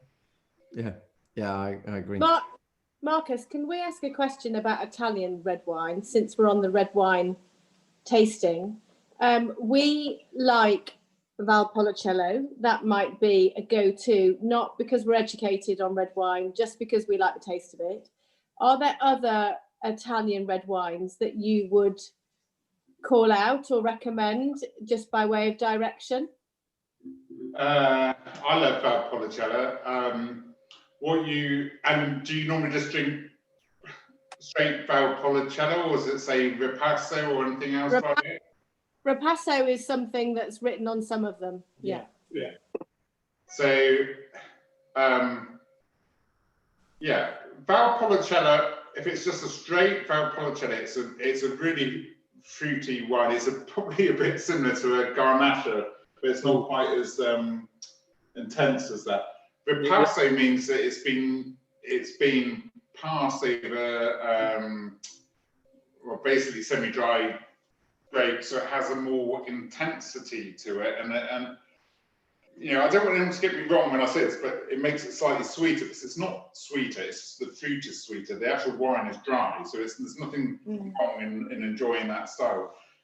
So when we mentioned earlier things like Primitivo from southern Italy, where the natural sugars in the grapes will be higher because of the heat of the region, they're akin to that sort of style. If you're looking, that's the sort of thing. There's another thing called a Passamento, which is again a similar thing to Valpolicella, where it can be different grape varieties, but they pass the fermented wine over the dried skins to produce a richer style. So they're the classic ones. So I would say maybe look to southern Italy, Apulia, and the standout winery down there is called San Marzano. So they're the people to look for. But they're all good value wines, and they're great. Thank you. Good question. Yeah. Cool. So we just finish off with a bit of a sweet wine then? Yeah, so has everybody finished the reds? You want to have a couple of seconds to finish them? I know this is your 5th glass, so you've all done exceptionally well. You're all still standing. I'm not seeing anybody asleep. A couple of people holding their hands up or heads up with their hands. Oh, it's okay, Ali. I saw that. Do you know the great thing about this is usually I'm standing right beside Marcus as his wingman, but I can see every single one of you very close up.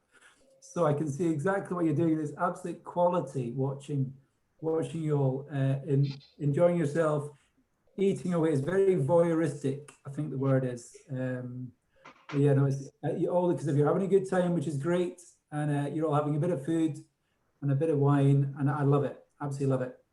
You don't have to hold 2 glasses at the same time you show off. But yeah, that's very good. And if we can handle 1 more glass of dessert wine, and then you can all go for a sleep. Yeah, we'll wait till Charlie can open it up before we move on. Can I just say, I am having a really lovely time. It's just, this is normally half an hour past my bedtime. Getting close to my bedtime, Ali, but it's a special night.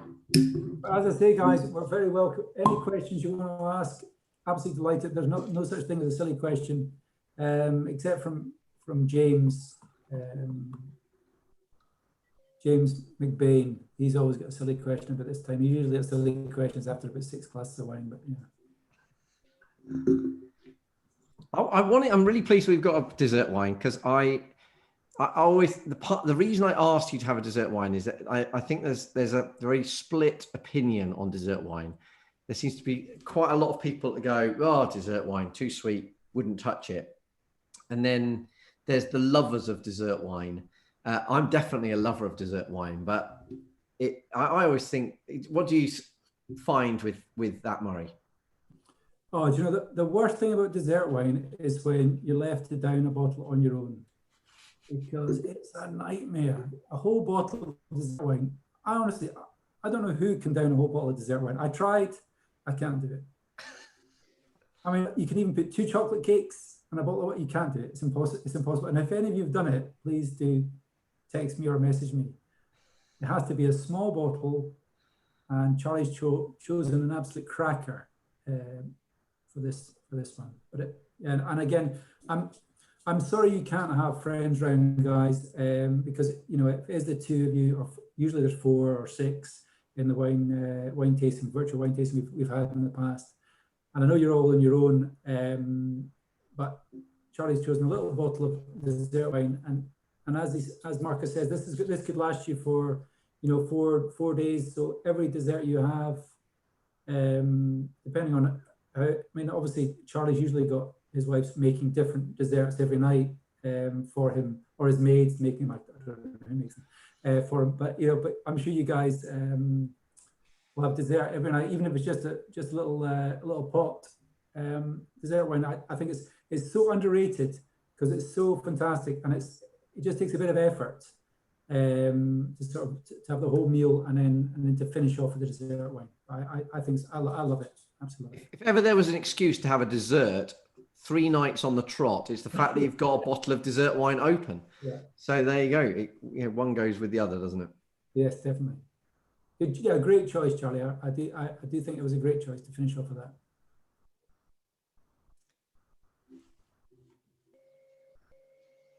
So maybe Marcus can tell us all about it. Yeah. No, I think, yeah. He's too busy drinking.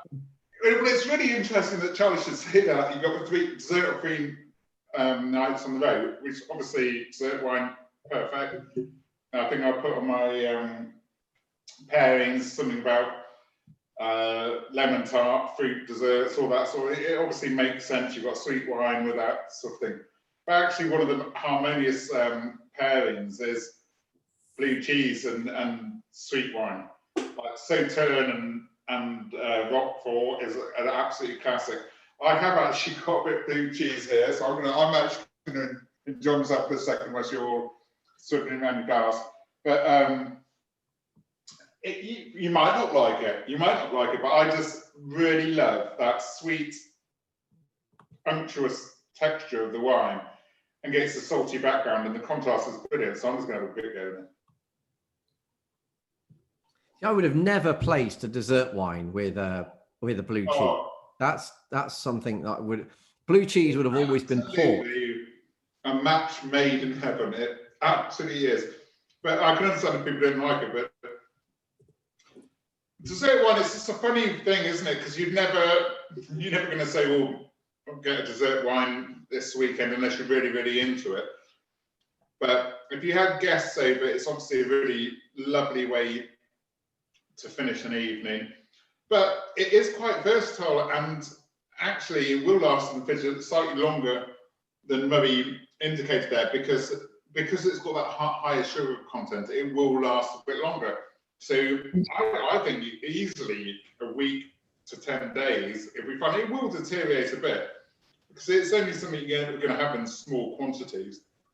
Anyway, but it's just dessert wine is basically, as in all wine, it's the sweetness comes from the amount of sugars in the grape, and then the fermentation process will determine, however much sugar potential there is in the grapes will then turn into that sweetness. So I think on this bottle it probably says late harvest or words to that effect. Late harvest. Yeah, late harvest. So all that means really is that it's picked really, really late. So as the grapes get older, they have more sugar in them and they start to shrivel up. So there's less water content. So there's more, you know, every grape that's crushed, there's more sugar than liquid, if you like. So the potential alcohol is much higher, and they follow a fermentation process, and that's why you can end up with some really, really sweet wines at a high percentage.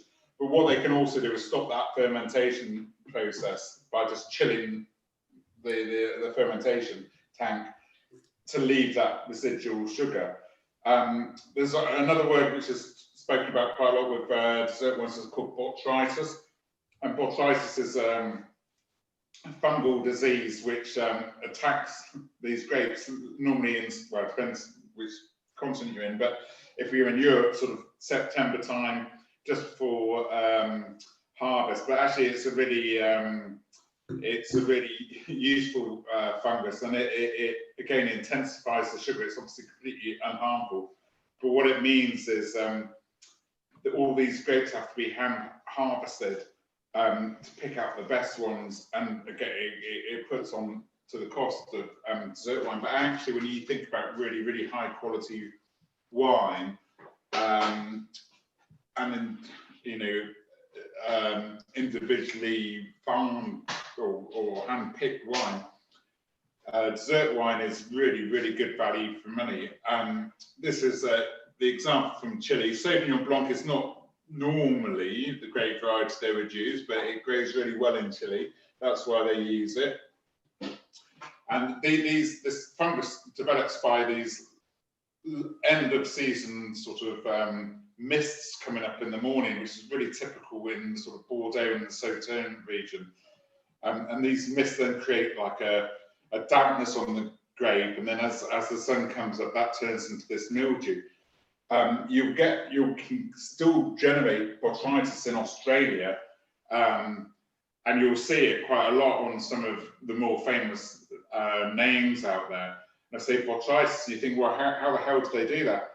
Because they don't have these particularly cool mornings. But what they do, they go out in the morning and they put these fine, like, mists of spray over the grapes, and to simulate the same conditions as the Sauternes. So it's a really clever way of doing it. But this is natural in Chile because this is right in the valley, right by the river. And yeah, it's you're not going to drink it all the time, but with a citrus dessert, Christmas time, you know, to sit in the evening and have a little glass of that with your sweet nuts or mince pie or whatever it happens to be. It's a delight, and it's actually a really nice little gift for people because people never buy it for themselves anyway. And Marcus, how long will it last in the fridge? So, having opened it, will I get I'm saying that could be up to, because it's got, I would say normally for like a white wine, like 3 or 4 days or something like that. But with that, which is the highest sugar, I'm saying easily a week to 10 days. But if you do have a vacuum pump, that's just not going to be a problem. You're only ever going to take a small glass anyway. So, I don't know, what do you get? Sort of 6 small glasses out of that? It's one a night or one every other night. And it's, or however many people are there. With red dessert wines, I never chill them. With white, would you chill it? I haven't for this one, and it tastes lovely. But red dessert wine. With red dessert wine, I wouldn't chill it, but this is a white dessert wine. Would you chill it normally? I haven't for this one. Yeah, you chill this. I like it. I don't like any wines too cold, but I would keep it in your fridge. And certainly don't have it at room temperature. Just have it slightly chilled. About if your fridge is between 5 and 10 degrees. If you want it slightly warmer, take it out, but it'll preserve it better if it's in the fridge. Lovely. And sorry, go on, Charlotte. I was going to say we have another question actually from Amelie about the cheese to go with this wine. So let me just find it. she said, would you drink it with like a truffle laced cheese or something? Yeah, that would be lovely. And, you know, really, it will go with, you don't want to have those really necessarily fresh cheeses. It would be absolutely perfect with anything from that. Well, yeah, as long as it's not the fresh cheese is everything, but I just think the actual perfect thing is that blue cheese. But yes, as like a truffle laden camembert or whatever happens to be, would be a delight. And let me know when you're having that, so I'll bring a bottle round. And how would so you talk about the late harvest, the botrytis. Is also, you'd also get an ice vine, wouldn't you, which is a different style of dessert wine. How would the flavors differ between the different dessert wines, and would you pick ones for different things? Yeah, it's ice vine is as the name sort of indicates, it's a wine that's left on the grape, grapes left on the vine for such an extended time, they can potentially freeze. So it's the same thing, but those conditions won't necessarily produce this botrytis, which is what I'm talking about. And the botrytis is, it's difficult to describe exactly, but you do get a bit of that sort of clean, mouldy flavour from it. So you'll get that sweetness, but you'll get like the sort of aged, almost maybe a woolly kind of, or damp wool kind of thing, but in a very pleasant way. Where ice vine, again, the production is so tiny, because you can imagine by the time the grapes have got frozen or semi-frozen, there's hardly any juice in them at all. But they don't, very rarely will get this botrytis because it's just too cold and the disease has never been there. So what you're getting there is a much sort of more pure sweetness, if you like. So it's a real direct sort of sugar hit, but with also that sort of grape flavour following it through.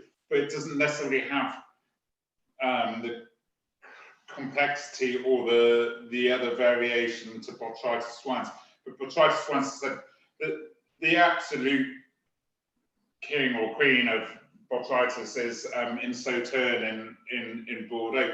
But if you're looking at the top wines, things like Chateau d'Yquem, like a half bottle like that from a half decent vintage will be 50, 60 pounds, you know, that sort of thing.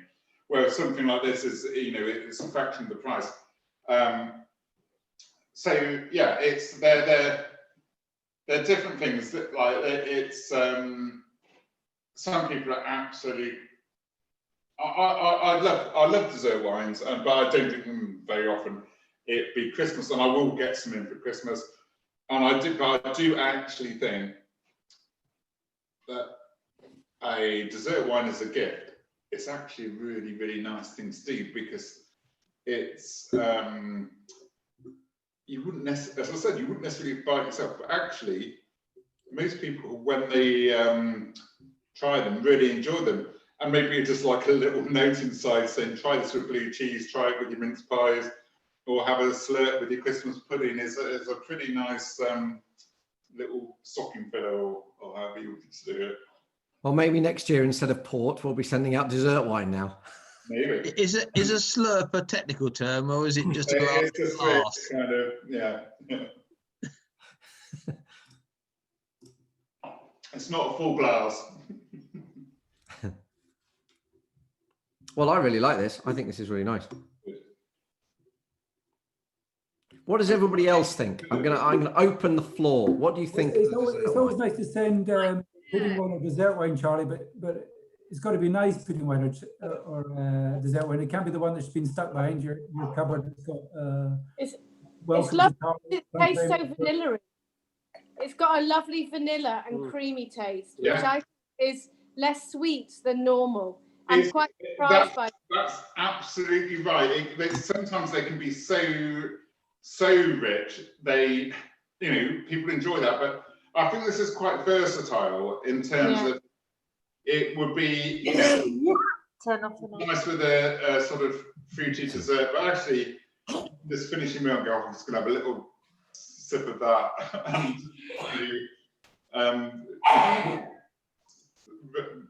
This way. So yeah, I think it's still got freshness to it, which is nice. And there is definitely a vanilla-y, creamy aspect to it. But Marcus, do these wines last forever? Dessert wines will last for a long time. Yeah, they're not forever. What are we on this one?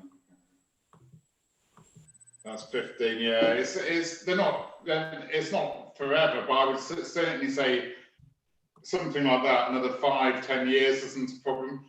The very top end ones will certainly go on for decades. So it's not a problem. But most things with more sugar will last for longer, if you like. So hence why ports can age. But they also need to, they need to have a bit of acidity there. And this wine certainly got that acidity. It will change over the years, but it will certainly be enjoyable for the next sort of 4 or 5 years, without a doubt. This one's Marcus. Oh, sorry. This wine's not too sweet. It's a great combination. This one. Murray. Yep. Hi. I know you can't see me. I'm here. Why are dessert wines always wrapped in tissue paper? Is it sort of a shorthand gift procedure? Yeah. Well, it just looks prettier. That's the only. There's no reason. There's no reason. Mainly because I wrapped it up and it took me absolutely ages to make it look really nice for you. Because they're half bottles, you only need half the tissue paper. Okay. Yeah, the rest I use in the loo. No, but I mean, I think. What did you think of the box that it was delivered in? Murray, thank you very much. Your delivery was spectacular. Well, I enjoyed meeting you. Yes. I just have noticed in the past a lot of dessert wines have come wrapped in tissue paper, and I just wondered what the reason was. It was quite serious, but anyway. Well, I think because you're paying double the price, they need to justify it, giving you the best packaging possible. Because sometimes you're paying double the price for the same half bottle. That's what I reckon. I've met you, and thank you very much for supplying them all, and thank you, Charlie, too. You're very welcome. I'm sorry we can't see you. No, well, it's a good thing.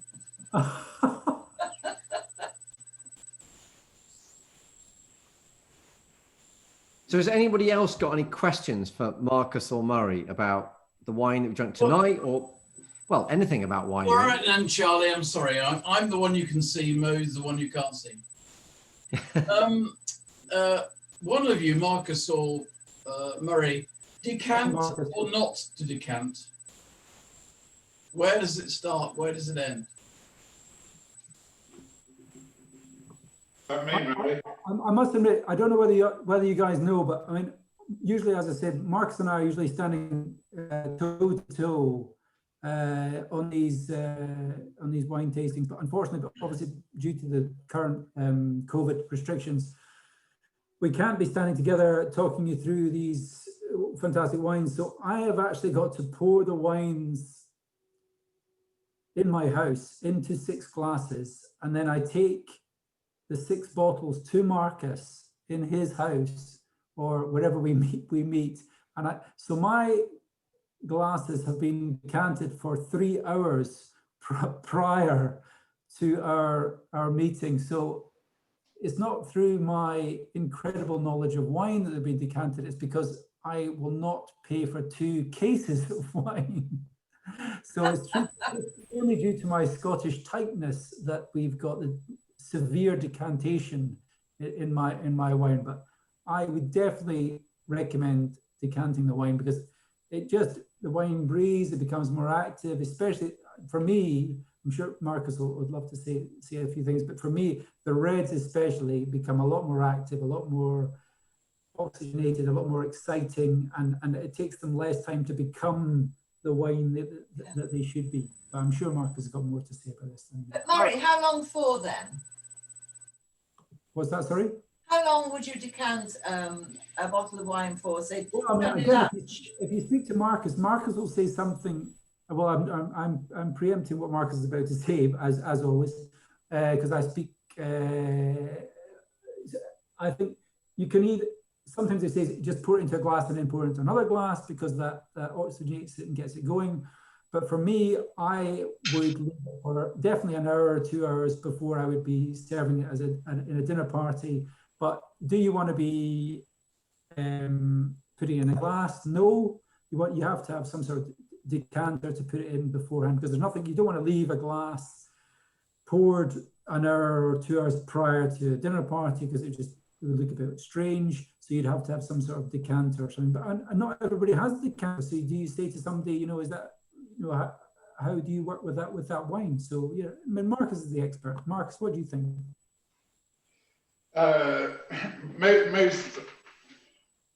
Most wine will benefit from decanting. You don't necessarily have to leave it for a long time. I think I touched on this earlier. You can decant wines for different reasons. If you've got a very old wine and you want to slowly remove the sediment, which might be there, then that's one way of doing it. But if it's a really difficult one, because if it's a very old wine, yes, you want to have a bit of oxygen, but you don't necessarily want to leave it exposed for too long. So the process of doing that is really just to get rid of the sediment and let it breathe, because it's been stuck in the bottle for 10, 15, 20 years, or whatever. But oxygen will help develop the aromas of any red wine. It will be particularly relevant to wines that have got high tannins or high oak content. So we're thinking about things like Bordeaux, Burgundy we spoke about, Barolo, but any wine, even a relatively simple wine, half an hour, that's what we're talking about, in a decanter, it will just have, no great more time than that, but the temperature's more important, really. It needs to go and get a bit of oxygen. It's going to help the wine, without a doubt. But don't get them too warm, because they can always warm up in the glass. You don't need to get them too warm. But the other thing is, actually, if you're serving a really, really decent white wine, do the same. And if it is a really good, powerful white wine, 10 minutes, 15 minutes in a decanter will just help it evolve. If you are spending £20 or £25 on whatever it happens to be on a bottle of really, really decent wine, you want it to be its best, and it's always going to be its best when it's had a bit of chance to breathe and live. So there's no rule for one or the other, but generally speaking, if you can give them a bit of air, it's going to help. Marcus, what about these new fancy aerators? They do work to a certain extent, but it's kind of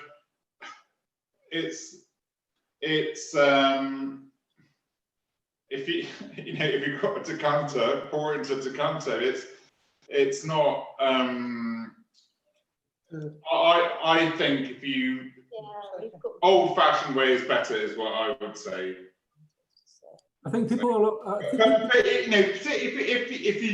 anybody does buy wine from Rutland Wines or Murray or his mother, say, look, I bought this wine. What's the recommendation for that wine? Because I can give you a sort of guide of really the general styles. But if you say specifically about a wine, I'd say, oh, right, well, yeah, serve it at this temperature and open it then, or I think aerators. Fine. Marcus, do you not think people are very scared of sediment in a wine? And it doesn't mean it's a better wine just because it's got more sediment. But I think when people see a sediment come out of a wine, they're like, oh my God, what is that? And I think sometimes when you decant it, it just sort of takes away that sort of fear of the sediment. Everyone gets the end of the wine. I just like decant. It just makes it a bit more cleaner. It just makes the finish a bit better for me. Yeah, yeah. We're generally like real quality wines which are meant for aging won't be filtered, because a lot of the bits left in, if you like, which turn into sediment, actually impart flavour in that aging process. So that's why they're there, or their residue of tannins and natural aging process. Modern wines for modern drinking, and when I'm saying that, I mean normally wines to be consumed within sort of 3 years of purchase will be filtered, and they won't have any sediment, so there's not really any danger. But that still doesn't mean you don't decant it. It means it just gives it a bit of time to develop. So for moving sediment, it's the other thing is there's a massive push now to organic and biodynamic production, and in which case they don't filter wines particularly, or very light filtration. So there are things there. But if you go through that filtration, if you go through that decanting process, and you do it slowly, you'll see the sediment appear anyway, so you can avoid any embarrassment or sediment in your glass. So it's just another reason to maybe think about it. Marcus, as you were a sommelier at Hamilton Hall, how many people asked for it to be decanted first? It was pretty much done for the majority of wines. It was any claret would always be decanted. Pretty much any Burgundy. If it was a young youthful wine, then it would be more. I would just ask the question if they wanted it decanted or not. It's not, it does seem an old school thing to a certain extent. And as I said, modern winemaking dictates that a lot of wines don't need it doing. But if it's two of you at home on a Wednesday night and you've got a bottle of Beaujolais, it's kind of not really here nor there. It depends how you're perceiving the bottle of wine, I suppose, or the occasion. It's like anything. It's like how much care you take over your meal on a Tuesday night. If you're basting something multiple times and slow roasting it and doing this, then if you're doing that, I would say treat your wine with the same, respect's the wrong word, but the same thing. But if you're just having a quick glass of wine with a bowl of pasta, great, just have that. It's I think we're talking about more sort of special occasions, or special occasions. I every weekend I think a Sunday lunch with my family is a special occasion. And if we're having some red wine, I'll decant it. And it's just normal. But if we have a glass of wine on a Wednesday with spaghetti bolognese, it'll probably be something which doesn't need decanting. So yeah, it's horses for courses almost. Extending on from that conversation, I remember being in a restaurant in Tuscany and watching. We could judge the quality of the wine that people had bought based on the glass that it was poured into and the process. So some they'd be kind of pouring a little bit in and swilling it around the glass, and others it was just like slapped on the table. What are your thoughts on different shapes of glass? Is it all in our mind, or is there? No, there's a huge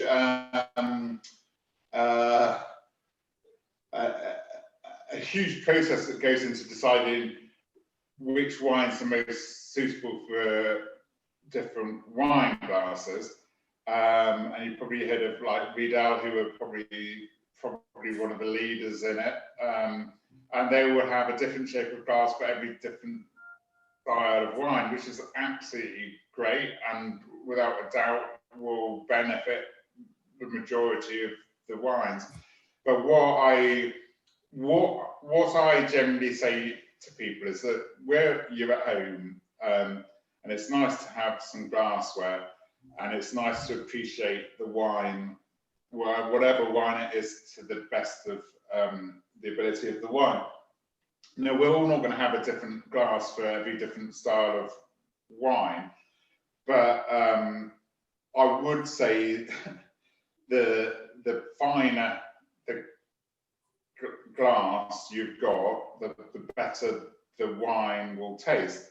But you can start this at not, you don't have to spend fortunes and fortunes. Like this wine glass here is made by a company called Zonin, and that's £40 for a wine glass. And there's no way I would be telling people to go and buy those sort of glasses, but it tastes amazing. And it's a really, really thin glass, and it's just, I just panic every time I have to wash it.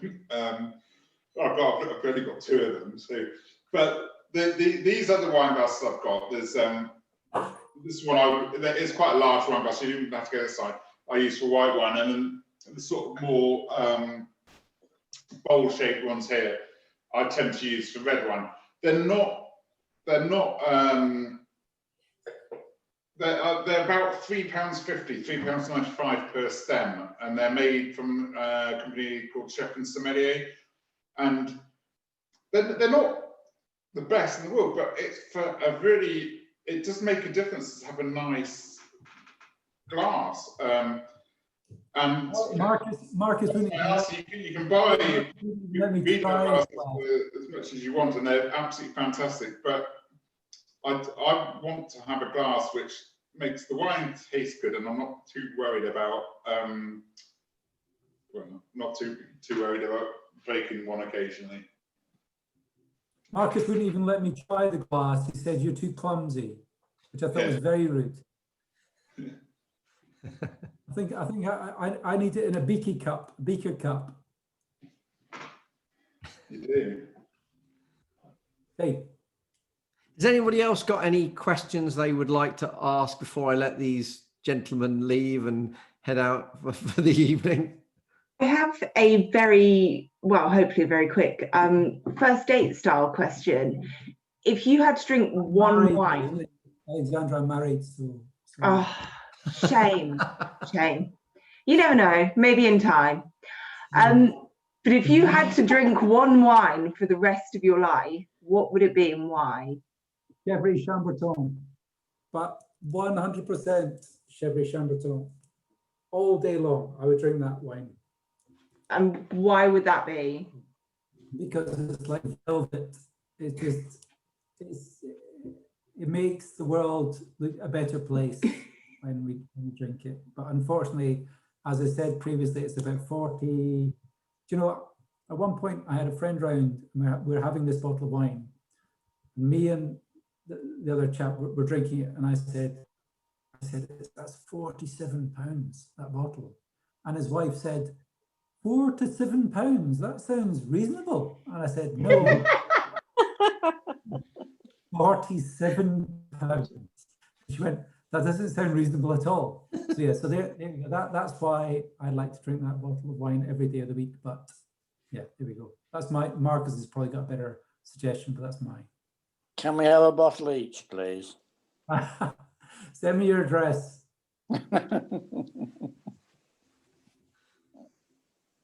Marcus, your turn.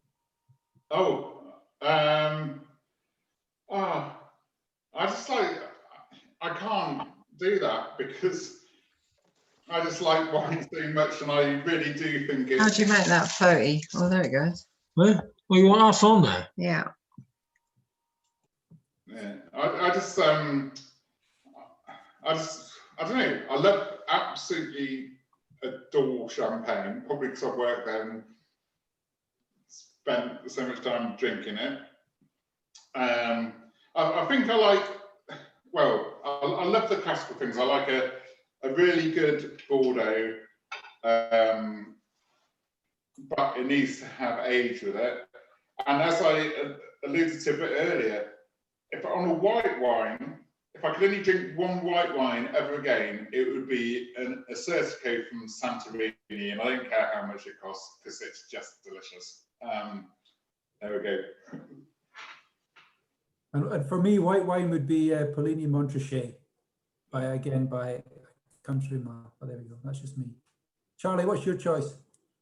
Oh, probably a New Zealand Pinot Noir, actually. I love some of the Otago New Zealand Pinot Noir, really minerally, just or from the bottom of the South Island as well. Yeah, that would be my choice.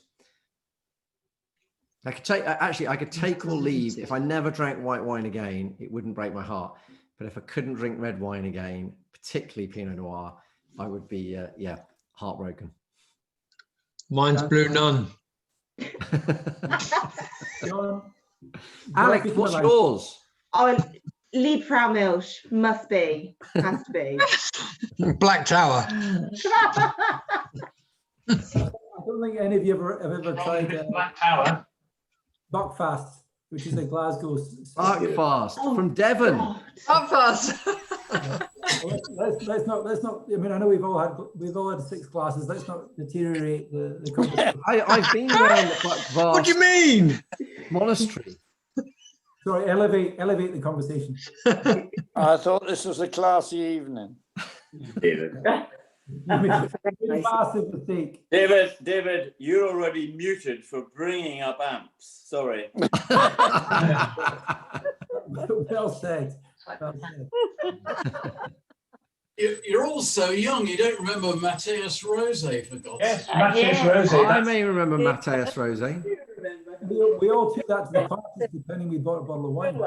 You love sweet stuff, Ellen. Yeah. Well, Charlie, thank you very much. Charlie, do you want to finish off by saying a few words? Yeah, well, firstly, I'd like to say thank you to Murray and Marcus for presenting and keeping us entertained, providing us with some great wines.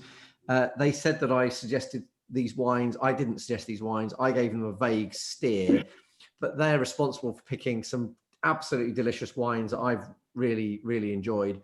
And some wines that I've never had before, so that's fantastic.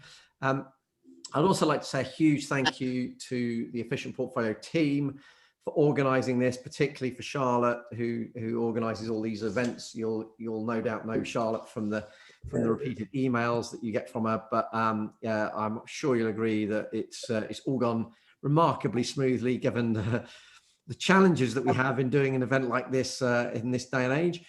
So huge thank you to you guys, and particularly Charlotte. And finally, a massive thank you to all the clients that have dialed in and the clients of Efficient Portfolio just generally, for being our clients and being a wonderful bunch. We really enjoy spending quality time with you guys like this. It's not quite the way that we'd want to do it, but hey, it's better than nothing. But no, a huge thank you for getting involved, for asking some great questions, for your support over the course of the year.